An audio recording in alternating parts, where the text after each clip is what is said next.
En esta mañana. ¿Cuántos están preparados? Muy bien. Puede que muchos de nosotros hemos experimentado en nuestra vida, tal vez en algún momento, lo que es sentirnos solos, la soledad. ¿Cuántos se han sentido solos alguna vez? Amén.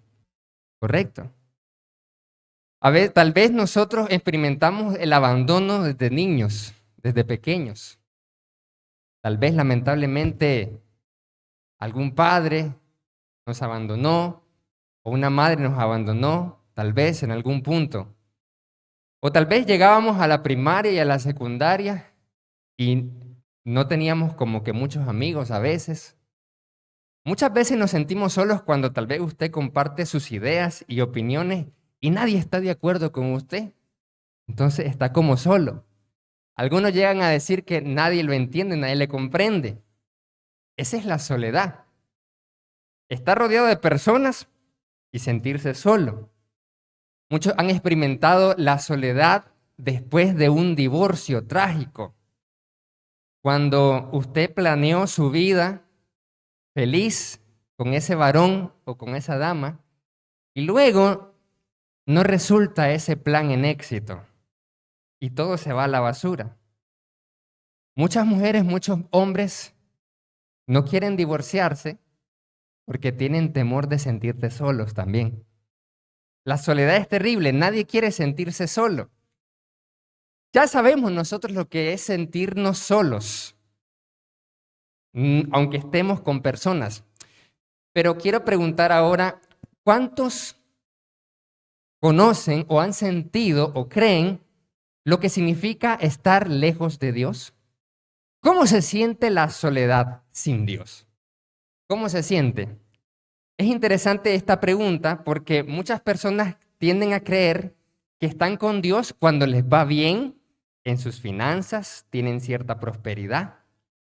También tienen salud o bienestar en sus vidas y en sus familias, entonces sienten que están con Dios porque Dios está bendiciendo o respaldando lo que están haciendo. Otros, por lo contrario, sienten que Dios no está cuando todo le va mal, cuando pierden el empleo o el trabajo, cuando viene una enfermedad inesperada y un diagnóstico que no quiere leerlo nadie.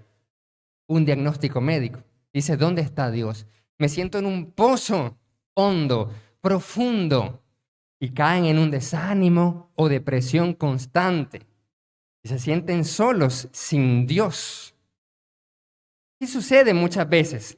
Hay otras personas que buscan a Dios en una experiencia religiosa, sentirse emocionados o con un gran sentimiento, tal vez en la música. Ahí comienzan a sentir, Dios está ahí. Y cuando se topan con una iglesia que no es muy emocional y cantan, pero normalmente, entonces dicen, Dios no está allí. No me siento que Dios esté ahí. Así que me voy de la congregación porque Dios no está. Sentimos entonces que Dios está de acuerdo a ciertas creencias que tenemos y sentimos que Dios no está también por lo mismo. Muchas veces emprendemos algo y no vemos el resultado. No avanzamos con la ventecita o no avanzamos con el ministerio y decimos, de seguro Dios está aquí, de seguro Dios ya nos abandonó o nunca estuvo de acuerdo con lo que estamos haciendo y por eso no vemos el sol claro. No vemos a Dios, no sentimos a Dios. Amados hermanos, el sentimiento de soledad nos puede llevar a dos cosas. La primera, tener una actitud negativa y pesimista y decir, no importa nada, ¿qué más da? Nunca da resultado, siempre pierdo, nunca las cosas me salen bien, he fracasado una y otra vez. Y tienen la mentalidad derrotista. La segunda es de orgullo y dicen, no, a mí me han abandonado, a mí no me han apoyado, me dejaron morir, me dejaron solo. Yo les voy a demostrar que puedo solo. ¿Ya? ¿Ya se fijó? Entonces comienzan las personas a reaccionar ante la soledad o derrotistamente o con arrogancia. Les voy a demostrar.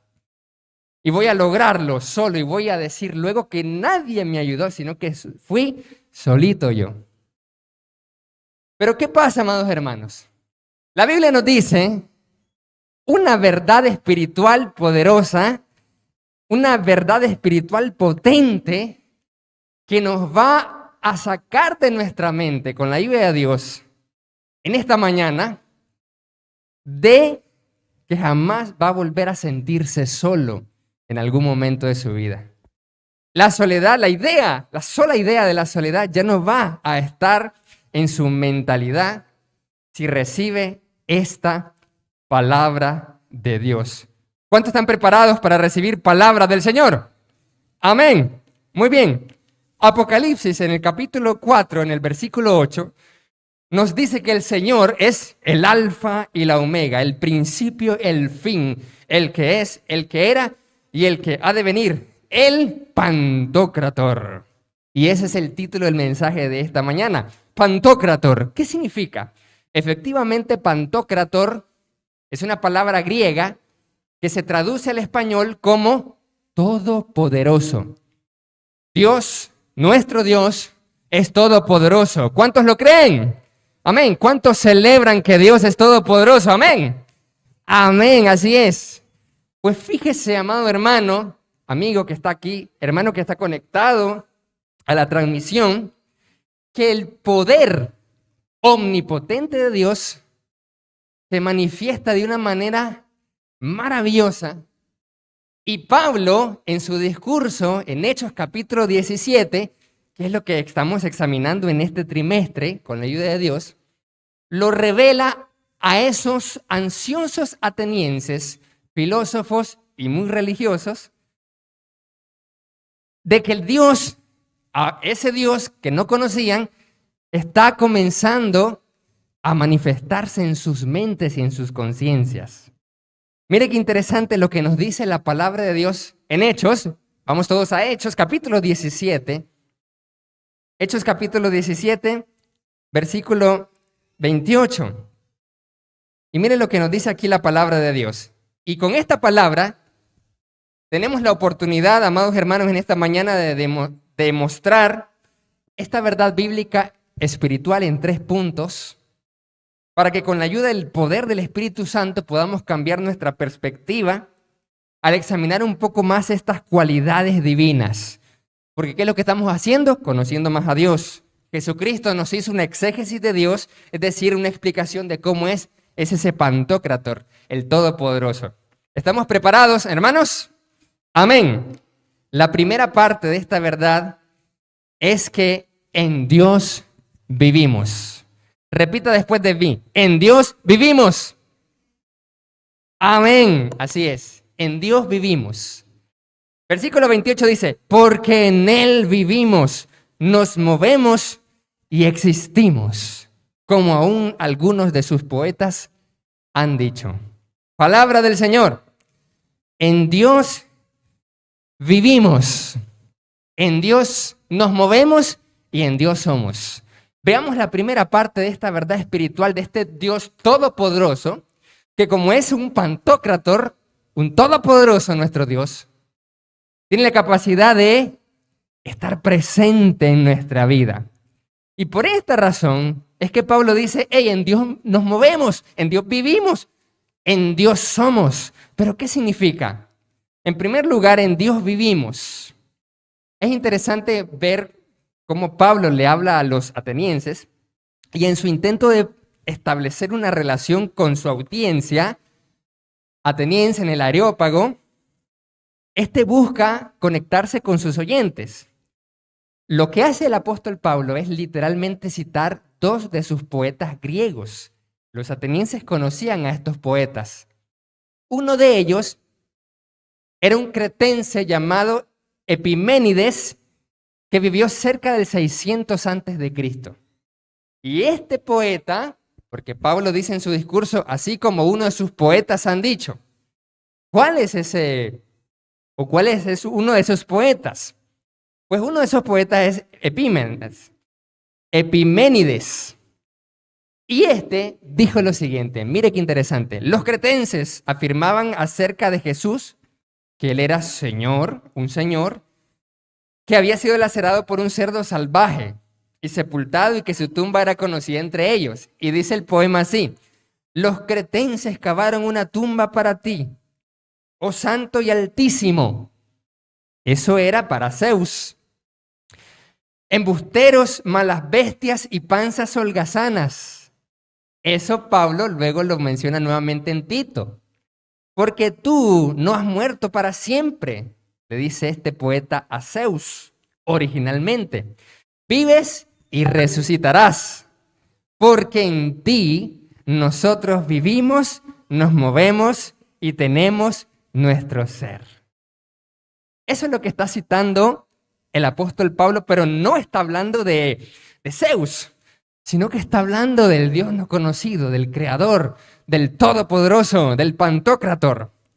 Cuando Pablo cita a estos poetas, obviamente no está de acuerdo con el contexto original de esos poemas, porque esos poemas fueron escritos en honor a Zeus, sino que Pablo utiliza estas citas, estas frases como complemento de su enseñanza cristiana. Pablo tenía para demostrar esa verdad bíblica con las escrituras del Antiguo Testamento. Pero como su audiencia es ajena a los pactos de la promesa, entonces les cita uno de sus poetas. Aquí vemos entonces de dónde viene esta cita. ¿Pero qué significa que en Él vivimos? Amados hermanos, en Él vivimos significa que el hombre deriva su vida de Dios. Job capítulo 12, versículo 10 dice: en su mano, en la mano de Dios, está el alma de todo viviente y el aliento de todo el género humano. Dios es la fuente de vida. Así como lo compartió nuestro amado hermano Eber Sánchez en el tema fuente de vida, Dios es la fuente de vida. Los científicos pusieron muchas teorías científicas de cómo fue el origen de la vida. Fue en el mar, con muchos químicos, o fue un meteorito que vino a la Tierra que traía ya esos elementos orgánicos para que se generara la vida. Pero la palabra nos dice que la vida viene de Dios. ¿Cuántos dicen amén? En Él vivimos, porque Dios es la fuente de la vida. Él es quien da a todas las cosas vida, aliento. Hechos capítulo 17, versículo 25. Y de una sangre de Adán ha hecho todo el linaje de los hombres. Hechos 17, 26, la primera parte. Aquí hay algo interesante. Los atenienses, así igualito como los romanos, ellos dividían a la gente en dos grupos. Ellos, los atenienses, y todos los demás extranjeros les llamaban bárbaros. Así como los romanos. Estaban los romanos y los demás eran bárbaros. Entonces, todo aquel que hubiera nacido de Grecia era considerado un bárbaro. Pablo, en este discurso espiritual, desafía esta teoría de los atenienses y les dice: no, Dios es la fuente de vida porque de un solo hombre, lo vimos el domingo pasado, en el tema de propósito divino, de un solo hombre ha venido todo género, todas las razas del ser humano. Así que el origen del ser humano no es como creen, Pablo le está diciendo. Eso lo vemos en Génesis capítulo 2, versículo 7. De un solo hombre hizo todas las naciones. Esto significa que la raza humana, en otras palabras, Pablo está diciendo que está integralmente relacionada con todos los pobladores de toda la tierra. Dios es la fuente de vida y por lo tanto en Él vivimos. Pero también, ¿por qué en Él vivimos? El apóstol Pablo, citando a uno de los poetas, dice: porque en Dios, en Él vivimos.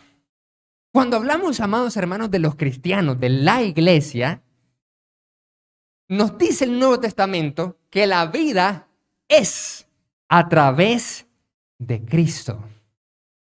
Cuando Pablo dice, en Él vivimos, y nos habla a la iglesia, definitivamente sí, vamos a decir.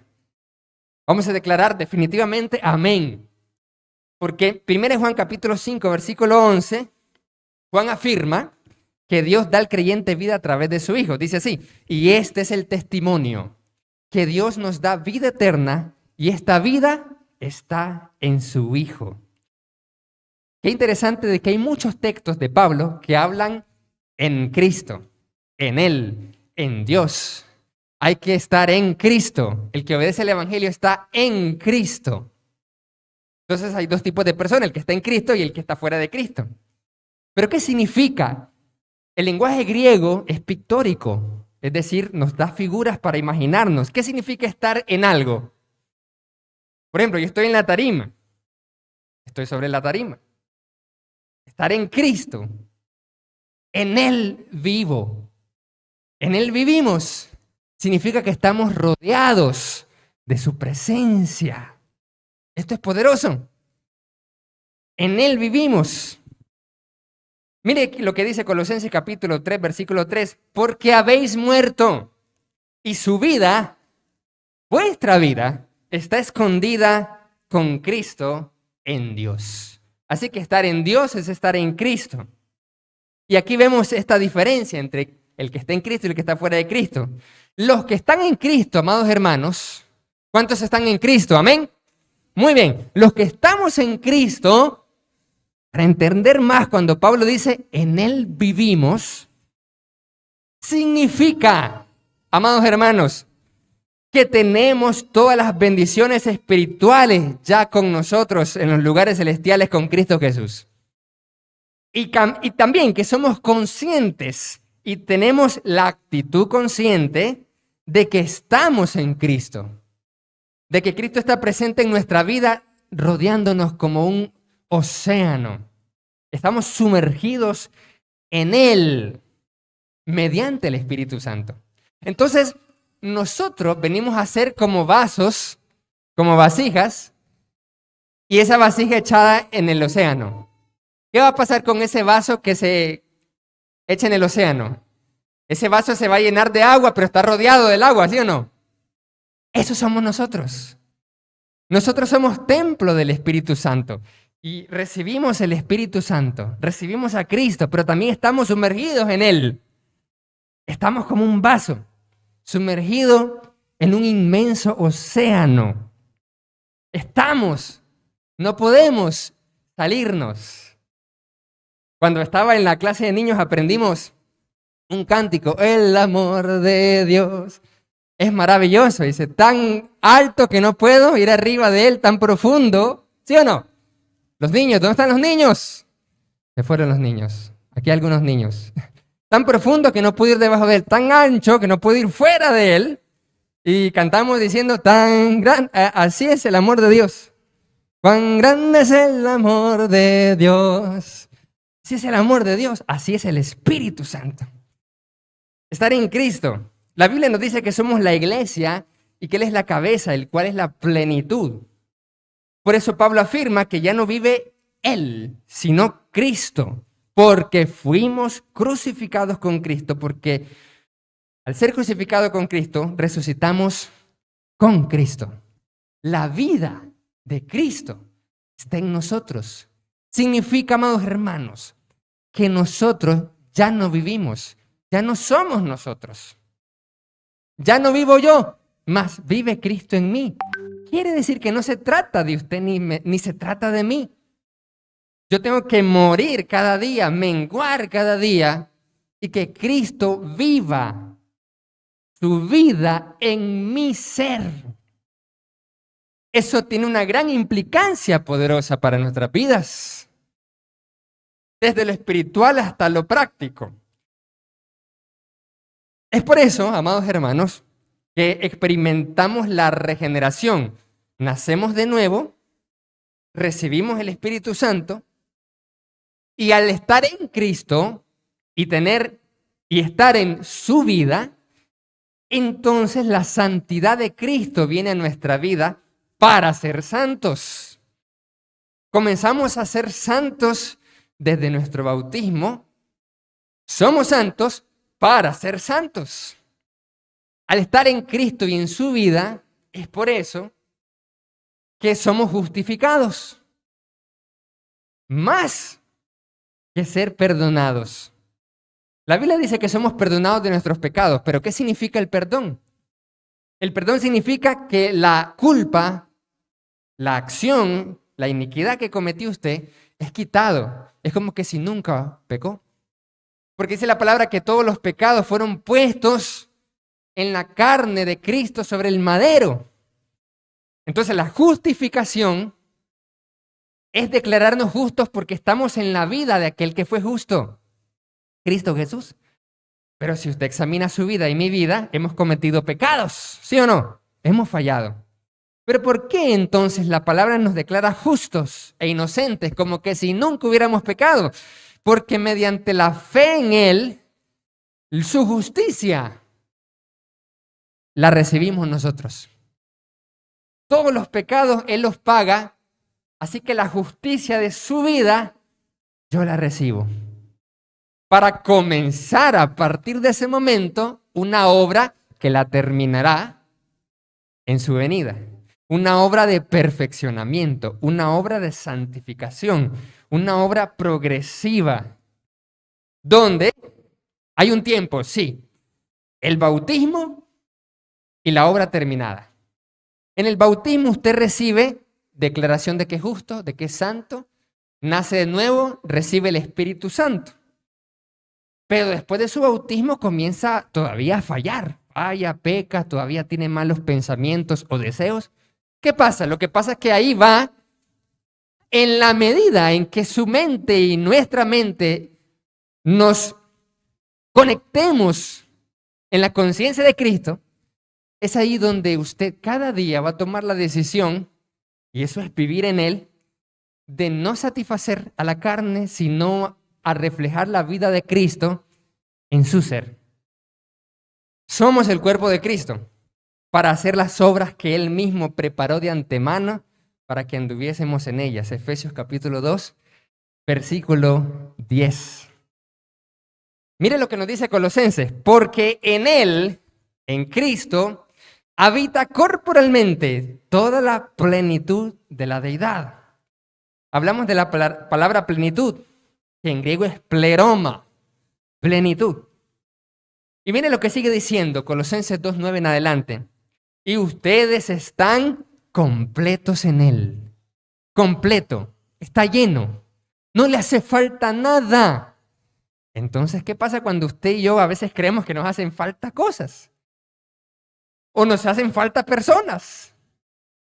No, dice la palabra. La palabra dice, estamos completos en Él, en aquel que es la cabeza de todo principado de autoridad. Él tiene toda autoridad, por lo tanto, hay seguridad en nosotros. En Él, dice, en Dios, en Cristo, eso es vivir en Él. También fuisteis circuncidados con circuncisión no hecha a mano, al echar de ustedes el cuerpo pecaminoso carnal en la circuncisión de Cristo. La circuncisión espiritual sucedió en el bautismo cuando usted obedeció al Evangelio. Usted obedece a la muerte de Cristo para morir usted. Usted obedece a la sepultura para que usted sea sepultado. Usted obedece a esa forma de doctrina para resucitar con Cristo y llevar su vida con Cristo. Ese acto, Dios, en ese acto, hace una cirugía espiritual en el corazón para, mediante el Espíritu, por su palabra, nos dé una nueva naturaleza, nuevos deseos, una nueva voluntad de querer hacer su voluntad y por eso vivir la vida que Él vivió. Esto es poderoso, amados hermanos. Sepultados, sigue diciendo Colosenses, sepultados con Él en el bautismo en el cual fueron también resucitados con Él, mediante la fe. Creer en esa forma de doctrina. Mediante la fe en el poder de Dios que le levantó de los muertos. ¿Cuál fue el poder de Dios que le levantó de los muertos? El Espíritu Santo. Y ustedes, versículo 13, estando muertos en pecados y en la incircuncisión de su carne, les dio vida juntamente con Él, perdonándoles todos sus pecados. anulando el acta de los decretos que había contra nosotros, ese pacto que nos impedía acceder a su presencia, que nos era contraria, dice la palabra, quitándola de en medio y clavándola en la cruz, despojando a todas las autoridades espirituales malignas, exhibiéndolas públicamente, triunfando sobre ellos en la cruz.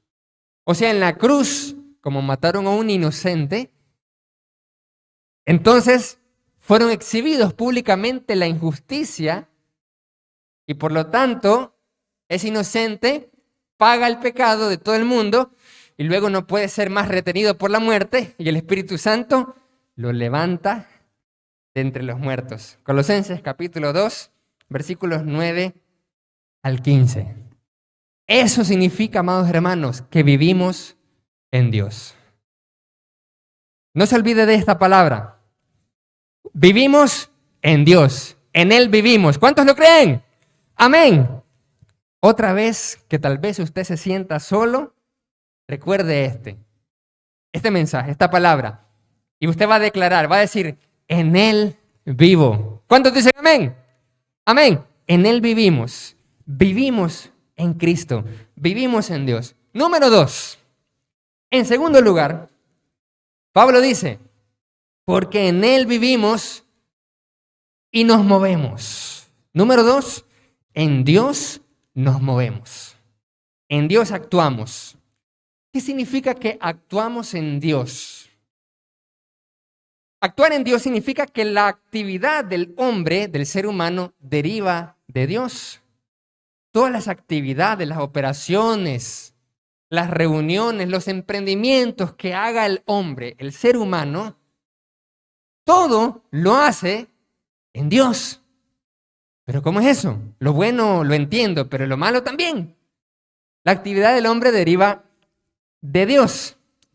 Y hay una historia en Daniel capítulo 5, en el Antiguo Testamento, que señala esta verdad.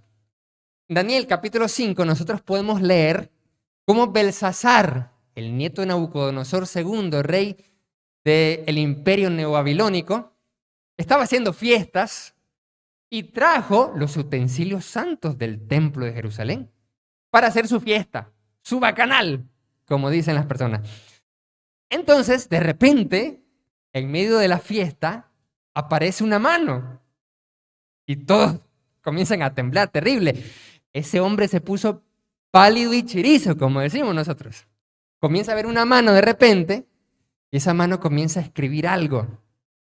Nadie sabía. Mandó a llamar a los sabios, a los astrólogos, a todos los brujos y hechiceros, pero nadie le pudo interpretar lo que estaba ahí. Él dijo, necesito un hombre, lo voy a hacer el tercero del imperio, lo voy a vestir con vestiduras reales, con oro, con todo lo bueno, le voy a dar riqueza. Nadie podía. Entonces la dama le dice, suave, hay un hombre llamado Daniel, que tu padre lo reclutó para ser un sabio, lo puso como líder de todos los sabios. Ah, estás hablando de uno de los jóvenes que vinieron cautivos de los judíos de Jerusalén. Sí, mándalo a llamar.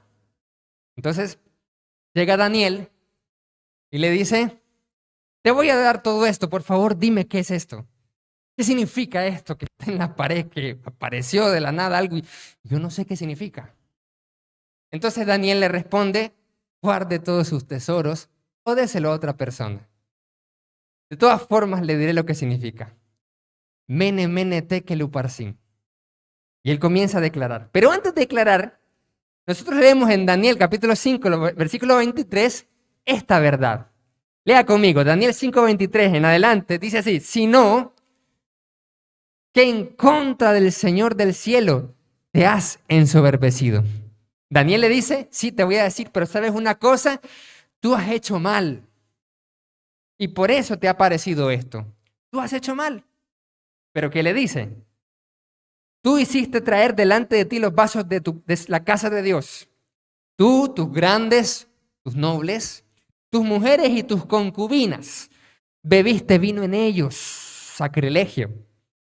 Además de esto, diste alabanza a dioses de plata, de oro, de bronce, de hierro, de madera y de piedra, que ni ven, ni oyen, ni saben. Y aquí viene esta declaración poderosa de Daniel. Y al Dios en cuya mano está tu vida y cuyos son todos tus caminos, nunca honraste. ¿Qué está diciendo aquí Daniel? Daniel está diciendo que en la mano de Jehová, el Dios Pantocrator, todopoderoso, está la vida de Belsasar, está la vida del rey y la vida de todo ser humano. Está en la mano de Dios. Y los caminos que emprende el ser humano, todo su mover, sus movimientos, su actuación, su proactividad y reactividad, toda actividad, están todos esos caminos en las manos de Dios. Hechos capítulo 17, versículo 26, veíamos el domingo pasado, para que habiten sobre la faz de la tierra, y les ha prefijado el orden de los tiempos y los límites de su habitación, porque en Él nos movemos, en Dios actuamos. Esto, amados hermanos, se conoce en teología como la providencia de Dios. Moverse en Dios, mire qué bonito, la vida que nosotros vivimos, el caminar, lo que emprendemos, nuestra actuación, es conducida por algo que se llama la providencia divina. Y eso significaría movernos en Dios. ¿Qué es la providencia? La providencia significa que Dios gobierna toda su creación. ¿Ok? Y especialmente el desarrollo de las razas y de las naciones. La providencia de Dios conduce y dirige el desarrollo de las etnias, de los imperios que nacen, se desarrollan y luego caen y otros poderosos imperios sustituyen al anterior, como lo declara Daniel en las profecías de Daniel. Él determinó, amados hermanos, para estas naciones el orden de los tiempos y los límites de su habitación. Es decir, Dios mismo está en pleno control, definiendo sus épocas y sus fronteras. ¿Cuánto tiempo va a durar cada nación?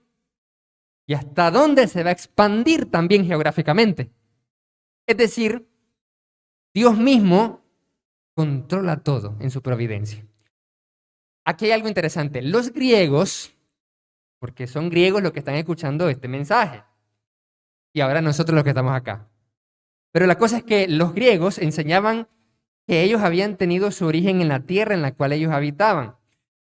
Las enseñanzas de Pablo, lo que está diciendo Pablo aquí entonces, entra en conflicto con algunas de las teorías que ellos tienen. Recordemos que la audiencia de Pablo están algunos epicúreos y otros son estoicos, que eran las dos grandes escuelas filosóficas de la época helenística en este momento, los estoicos y los epicúreos. Entonces, ¿qué es lo que sucede aquí? Que es diferente a lo que ellos habían notado, es diferente. Pablo reemplaza esa teoría y dice ahora, en Dios nos movemos. En Dios nos movemos. Nos estamos moviendo en Dios. Ahora, en griego, cuando uno examina un poco qué significa las palabras griegas cuando cita Pablo a los poetas, porque en él vivimos y nos movemos, literalmente en griego significa, en Dios nos movemos, en griego dice, estamos siendo movidos. Que esto es muy interesante. Es como que si hay un barril de agua, una piscina, y de repente usted lo mueve así, con una palmada. Y luego de darle esa palmada al agua, ¿qué comienza a expandirse? La ola, ¿verdad? El movimiento ondulatorio del agua, por la vibración. Entonces, cuando en griego dicen Dios nos movemos, significa que literalmente podemos traducir, en Dios estamos siendo movidos. Como que estamos sumergidos en Dios y de repente Dios mueve un espacio y un tiempo determinado en nuestra vida y esas olas, esos movimientos ondulatorios de repente nos impactan y lo sentimos el efecto. Sentimos el efecto. Entonces, estamos siendo movidos por Dios. Amén. Cuando Pablo dice, en Dios nos movemos, significa que estamos siendo movidos también por Dios. Ahora, estamos siendo movidos por Dios por las siguientes razones. En primer lugar, porque Él prefijó el orden de los tiempos de las naciones y por ende también el orden de los tiempos, duración y acontecimientos de nuestra historia personal, de forma providencial también. Así como Dios le dijo a Belsasar, ¿sabes qué, Belsasar? Al Dios en cuya mano está tu vida y cuyos son todos sus caminos, nunca honraste. Tu vida está en las manos de Dios. Dice Proverbios 21:1, como canales de aguas es el corazón del rey en la mano del Señor. Él lo dirige o inclina como a él le place. Proverbios capítulo 21, versículo 1. Movernos en Dios significa que Él determinó cuándo nacimos y cuándo moriremos. Número 2. Movernos en Dios, amados hermanos, significa que Él prefijó los límites de nuestra habitación. En otras palabras, Él determinó de antemano hasta dónde nos íbamos a mover en esta vida. Hasta dónde íbamos a llegar. Hasta dónde íbamos a alcanzar logros, éxitos. Hasta dónde íbamos a obtener riquezas o recursos o nivel socioeconómico o poder. ¿Hasta dónde íbamos a llegar? Dios determinó cuánto y hasta dónde íbamos a llegar. Hasta aquí vas a llegar, nos dice el Señor. Mire qué cosa. ¿Hasta dónde nos vamos a mover? Esto, ojo, aclaración, esto no significa que Él controla todas nuestras decisiones, sino que, porque no podemos pensar de que la predestinación es que Dios nos controla todo como robots y entonces todas las malas decisiones que hemos tomado en nuestra vida es porque Dios sí lo quiso. No, esos son otros 100 pesos, como dicen. Porque muchas veces yo escucho a personas estar en situaciones difíciles, pero están ahí porque ellas mismas quieren estar ahí. Quieren estar y no quieren salir. No quieren salir de una relación terrible donde solo hay infidelidades y no pueden salir. No pueden salir, están atados, están atadas. Están atados a sus trabajos, están atados a muchas cosas y tienen el poder, tienen el control de tomar una decisión, pero ceden su poder a las circunstancias y a las demás personas y se sienten inhibidas. Entonces, eso no es así. Dios no significa que controla hasta la última decisión que tomamos. Para decir que todas las malas decisiones que hemos cometido es porque Dios así de seguro lo quiso. No, nada que ver. ¿Qué significa entonces, hermano? Que Él prefijó los límites de hasta dónde vamos a llegar, pero que no significa que Él controla nuestras decisiones, sino que nosotros, amados hermanos, nos vamos moviendo en esta vida tomando decisiones acertadas o equivocadas, pero dentro de los límites divinos. ¿Ya se fijó? A veces nosotros pensamos que nosotros elegimos, tomamos la decisión nosotros. Y tenemos 2, 3 o más opciones. Decimos, voy a tomar esta. Pero todas las opciones estaban antes dentro de los límites de Dios. Es por eso que siempre usted y yo debemos de darle la gloria a Dios. ¿Cuántos le dan la gloria al Señor? Y no ser como Belsasar. Porque Belsasar, Daniel le dijo a Belsasar, tú no honraste a Dios. Dios te puso en el camino de la realeza. Dios te puso al frente de Babilonia, pero no honraste a Dios. Entonces sí, Belsasar era gobernador, conquista, él toma sus decisiones y dentro de eso, hasta ahí llegó, le dice la mano invisible. Entonces, nosotros, usted y yo, amados hermanos, que estamos aquí, que están conectados, somos responsables y libres de tomar las decisiones dentro de esos límites que Dios tiene para con nosotros, para que le honremos y le busquemos. Como dijimos, el propósito divino es, en el tema del domingo pasado, para que busquen a Dios. ¿Para que busquen a quién? A Dios.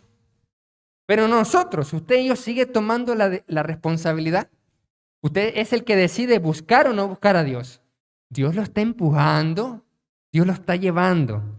Dios allana el camino, todo lo predispone para que usted honre a Dios, para que yo busque a Dios, para que nosotros nos conectemos ante Dios. ¿Por qué dice el apóstol Pablo? Porque ciertamente no está lejos de cada uno de nosotros. Él está allí. Lo que pasa es que está detrás. Lo que pasa es que está tras bambalina. Tienes que ver, abre los ojos, para que puedas darte cuenta que Dios está ahí. Entonces, usted toma sus decisiones. ¿Qué va a estudiar? ¿Qué va a trabajar? ¿A qué le va a decir que sí? ¿A qué le va a decir que no? Pero detrás de todo eso está la mano de Dios. Está la providencia de Dios. Mire lo que nos dice aquí la palabra del Señor. En Proverbios capítulo 16, versículo 9. El hombre hace planes, pero es el Señor el que dirige tus pasos. Así como Belsasar. Tenemos que evitar caer en eso que cayó. Honrarle a Dios y no resistirnos a su llamado. Así como el hermano Luis nos explicaba en la clase, el pueblo resiste al Espíritu Santo al no obedecer cuando Él, el Espíritu, está diciéndonos una y otra vez.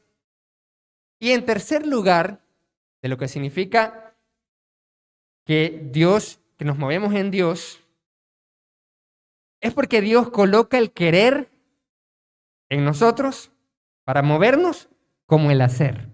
¿Qué significa eso? Dice Filipenses capítulo 2, versículo 13, porque Dios es el que en ustedes produce así el querer como el hacer por su buena voluntad. ¿Qué significa esto? El querer hacer la voluntad de Dios la produce Dios mismo. ¿Cómo sí? Porque hay que entender esta parte. Porque ¿qué pasa, por ejemplo, cuando se le anima a un hermano y le decimos, hermano, congréguese, adore a Dios o involúcrese para servir a Dios y no le nace a la persona? Podríamos decir que Dios no le está poniendo entonces el querer adorarle, no está poniéndole el querer congregarse, el querer servir. ¿Qué significa entonces esto? Que Dios coloque el querer como el hacer en nosotros es mediante el poder de su Espíritu por la palabra de Dios. Quiere decir que hoy que está escuchando la palabra de Dios, es Dios que le está poniendo el querer como el hacer su voluntad. Al final, usted va a aceptar el dejarse querer y hacer por Dios. O resistir al Espíritu, como Esteban le predicaba a todos esos judíos que no querían ni siquiera escuchar y lo terminaron matando al pobre de Esteban. Ahí está. Pero para que esto sea efectivo, amados hermanos, usted y yo debimos nacer de nuevo. Entonces, mediante el poder del Espíritu por la palabra, Dios pone el querer como el hacer si participamos de la naturaleza divina por la regeneración. Con regeneración nos referimos al nuevo nacimiento que experimentamos por el Evangelio a través del bautismo. Eso es la regeneración. Si usted nunca se bautiza, no puede experimentar ese querer como el hacer, de hacer su voluntad. Y si usted ya es bautizado, y dice usted, pero nunca me nace hacer la voluntad de Dios, tiene que examinarse si realmente se bautizó correctamente. Y si lo hizo, puede que esté resistiendo al Espíritu. Y tiene que dejar, tiene que ceder al Espíritu Santo. Tiene que dejar que Él le ponga el querer como el hacer. Así que, amados hermanos, nos movemos en Dios, porque Pablo dice, en Él vivimos, en Dios nos movemos. Movernos en Dios porque estamos en su omnipresencia. La omnipresencia, ¿qué significa esto? Aquí viene otra cosa interesante. Pablo toca un dogma de la religión de los estoicos cuando él dice estas cosas. Cuando dice Pablo, Dios no está lejos de cada uno de nosotros. Pero ¿qué pasaba con los estoicos? Ellos tenían un concepto, ellos tenían el concepto de que había una divinidad que estaba en todas partes, pero que era impersonal. Más que todo creían como un panteísmo o como una fuerza, como algunos filósofos contemporáneos hablan de el uno, el todo, el eterno, pero lo hablan como no un Dios personal, sino una fuerza impersonal como creadora del universo, como las leyes del universo, más o menos así. Pero Pablo dice, Él no está lejos de cada uno de nosotros. Él sigue siendo personal para cada uno de nosotros. Movernos en Dios significa estar conscientes de que Él es en cada uno de nosotros de manera individual, de manera personal. Es Él y yo donde podemos hablar, podemos conversar, nos estamos moviendo en Él y somos conscientes de Dios. Mire qué interesante. Pablo entonces mueve el concepto general de las naciones a una noción específica de la persona como individuo, diciendo que la religión es una relación persona a persona entre Dios y el hombre. Cada ser humano es responsable personalmente ante su Dios. Pablo aquí difiere de la filosofía estoica en este sentido. Contrastando la enseñanza de Pablo, es que en nosotros podemos tener una relación personal con Dios, porque Dios está cerca de su pueblo y en todas partes y en todo lugar, como nos compartía el hermano Francisco Silva, en todo lugar donde esté el pueblo de Dios. Cuando nos reunimos 2 o 3, ahí está la presencia de Dios. Amén. Ahí está el Señor. Cuando no estamos reunidos como iglesia, pero no porque no quiso congregarse, sino cuando no hay reunión, también Dios está con nosotros porque estamos en Él y Él en nosotros. Juan capítulo 17, versículo 21 al 23 dice, para que todos sean uno, Jesús orando al Padre. Como tú, oh Padre, en mí, yo en ti, que también ellos sean uno en nosotros, para que el mundo crea que tú me enviaste. La gloria que me diste, yo les he dado para que sean uno, así como nosotros somos uno. Yo en ellos y tú en mí. Mire qué poderoso.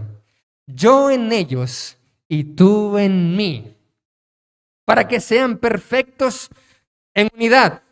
Para que el mundo conozca que tú me enviaste y que los has amado a ellos, como también a mí me has amado.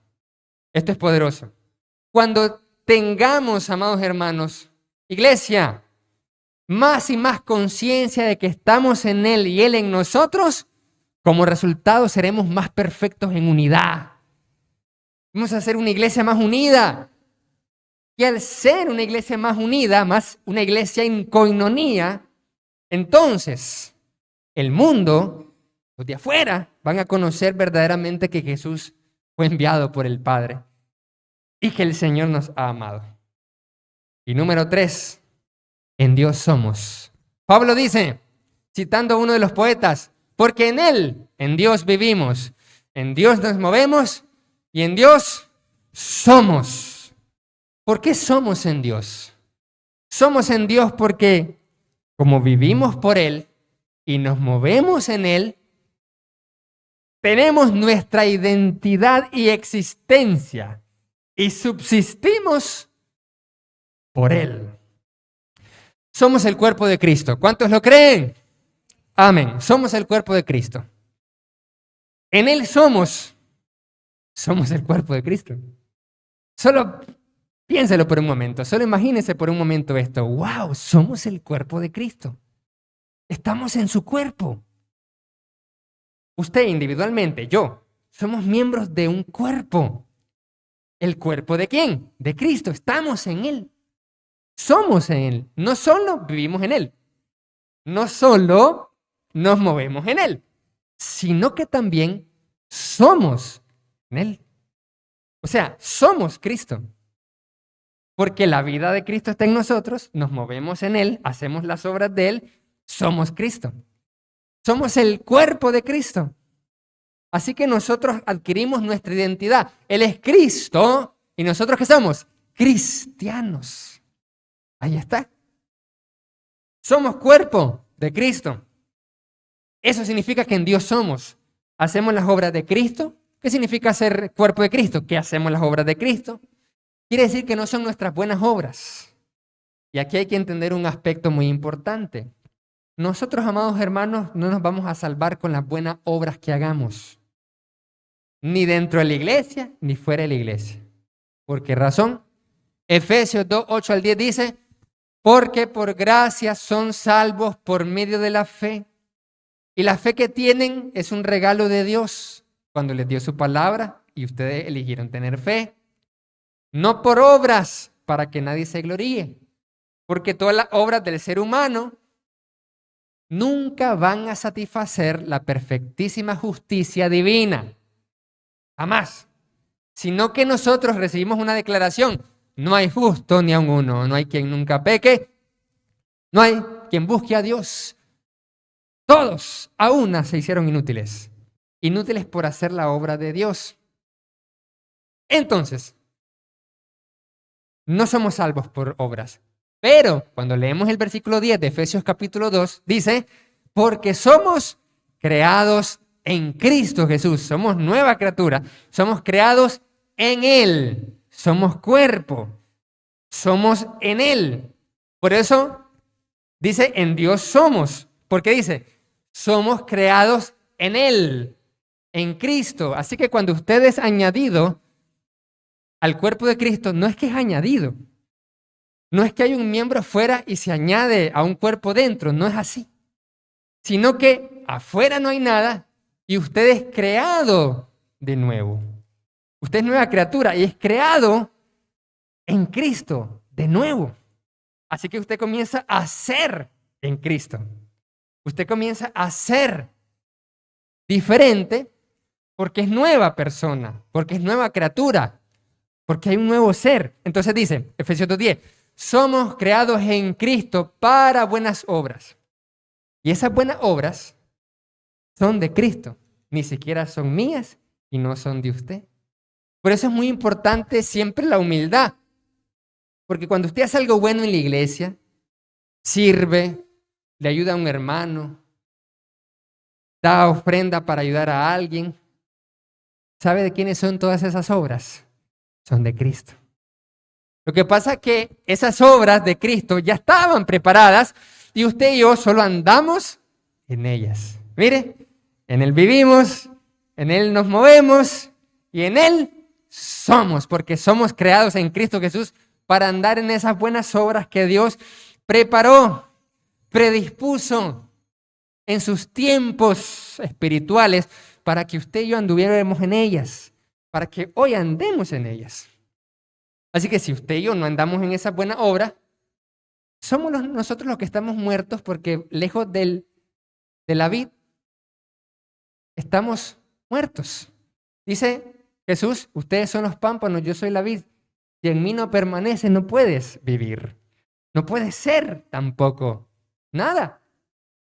Andamos en las obras de Cristo.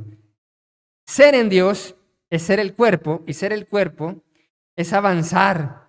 Si avanzamos lo hacemos por Él y cuando parece que no también es por su propósito. Todo lo que somos, amados hermanos, eso significa en Dios somos, todo lo que somos, nuestra identidad y existencia es por Dios. Nuestra nacionalidad temporal, nuestra composición genética. Jeremías capítulo 1, versículo 5 dice, antes que yo te formara en el seno materno, te conocí, le dijo Dios a Jeremías. Sí, Él nos formó. Nosotros somos en Dios porque Él nos formó. Salmo 100, verso 3 dice, reconozcan que Jehová es Dios. Él nos hizo y no nosotros a nosotros mismos. Somos en Él. Pueblo suyo somos y ovejas de su prado. Primera de Pedro, capítulo 2, versículo 9 al 11, dice: mas ustedes son linaje escogido, real sacerdocio, nación santa, pueblo adquirido por Dios, para que anuncien las virtudes de aquel que nos llamó de las tinieblas a la luz admirable. Porque en otro tiempo no eran pueblo, pero que ahora son pueblo de Dios. Somos en Dios. Que en otro tiempo no han alcanzado misericordia, pero ahora han alcanzado misericordia. Efesios 2:19, así que ya no son extraños o extranjeros.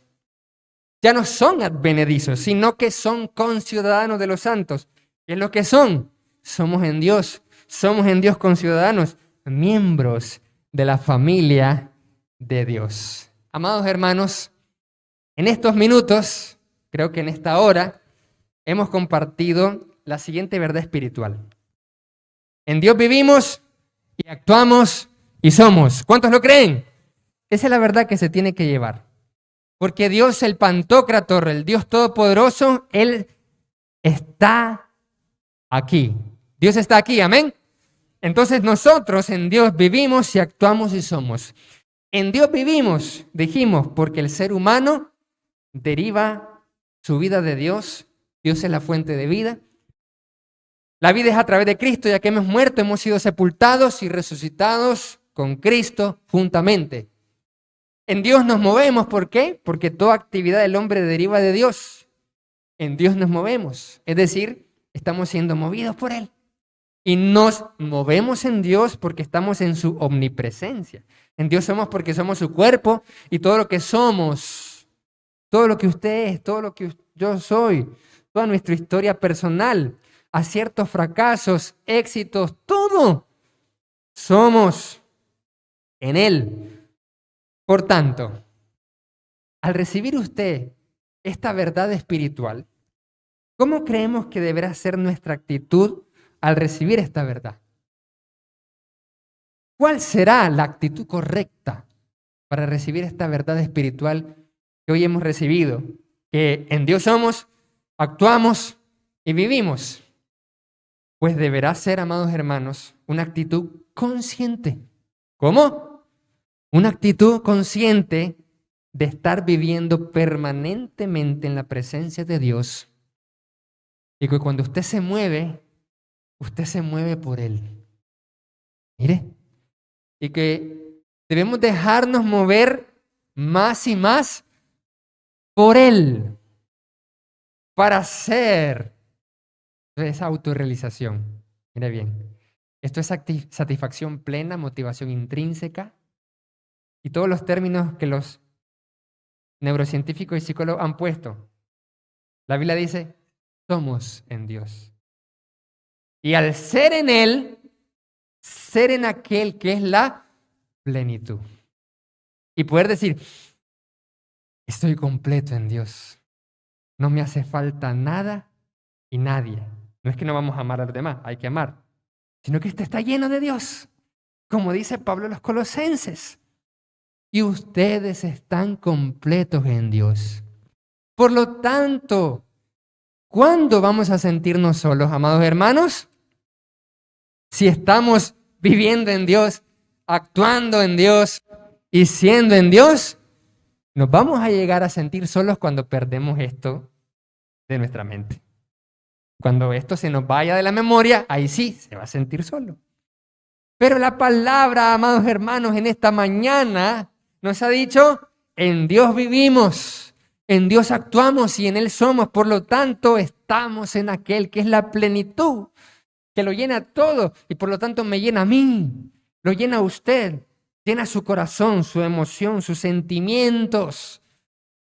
No le hace falta nada ni nadie.